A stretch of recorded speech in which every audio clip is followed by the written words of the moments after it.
आजादी से विकास तक भारत की गौरवशाली यात्रा ये सिर्फ 80 वर्षों की कहानी रही। ये संघर्ष से सामर्थ्य तक, निर्भरता से आत्मनिर्भरता तक और सपनों से उपलब्धियों तक का सफर है। आदरणीय निर्णायक मंडल, सम्मानित शिक्षकगण एवं मेरे प्यारे साथियों, आप सभी को स्वतंत्रता दिवस की हार्दिक शुभकामनाएं।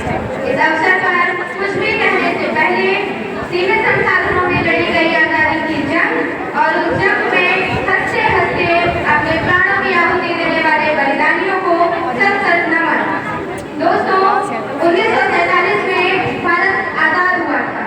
उस समय हमारे सामने चुनौतियां बहुत थी, संसाधन सीमित थे, अर्थव्यवस्था कमजोर थी, लेकिन एक मजबूत चीज थी, वह थी भारतीयों का हौसला।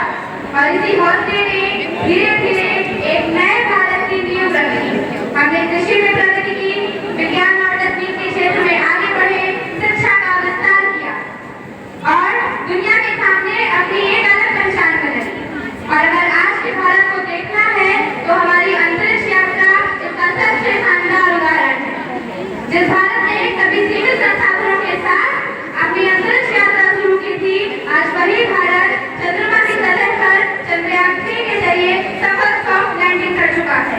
आदित्य एल के माध्यम से भारत सूर्य का अध्ययन कर रहा है और इस मिशन के जरिए अंतरिक्ष में सैटेलाइट की डॉकिंग और अनडॉकिंग जैसी जटिल तकनीक का प्रदर्शन करके हमने ये साबित किया है कि भारत अब केवल अंतरिक्ष तक पहुंचने वाला देश नहीं, बल्कि नई तकनीकें विकसित करने वाला देश बन रहा है। लेकिन दोस्तों, देश की तरक्की रॉकेट की ऊंचाई से नहीं तय होती।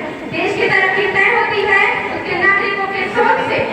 हमने हाल के वर्षों में देश के अलग अलग हिस्सों में विरोध प्रदर्शन देखे, लोग अपनी समस्याओं को लेकर सड़कों पर उतरे, अपनी बात रखी, अपने अधिकार मांगे। तो क्या ऐसा गति देशद्रोह है?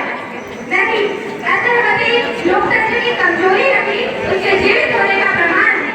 देशभक्ति तब नहीं है जब हम देश की हर कमी पर आंखें बंद कर लें, बल्कि सच्ची देशभक्ति तो तब है जब हम अपने देश को बेहतर बनाने के लिए सवाल भी करें और समाधान का हिस्सा भी बने। आज की हमारी इस पीढ़ी के सामने कोई विदेशी सत्ता नहीं है जिससे हमें स्वतंत्रता छीननी है। आज हमारी लड़ाई अशिक्षा, भेदभाव, बेरोजगारी, पर्यावरण संकट और हर एक सोच से है जो कहती है कि कुछ नहीं बदल सकता। लेकिन हमें उसे स्वीकार नहीं करना है, क्योंकि अगर 1947 का भारत आजादी हासिल कर सकता है तो 2026 का भारत बदलाव क्यों नहीं ला सकता? आज जब हम 1947 से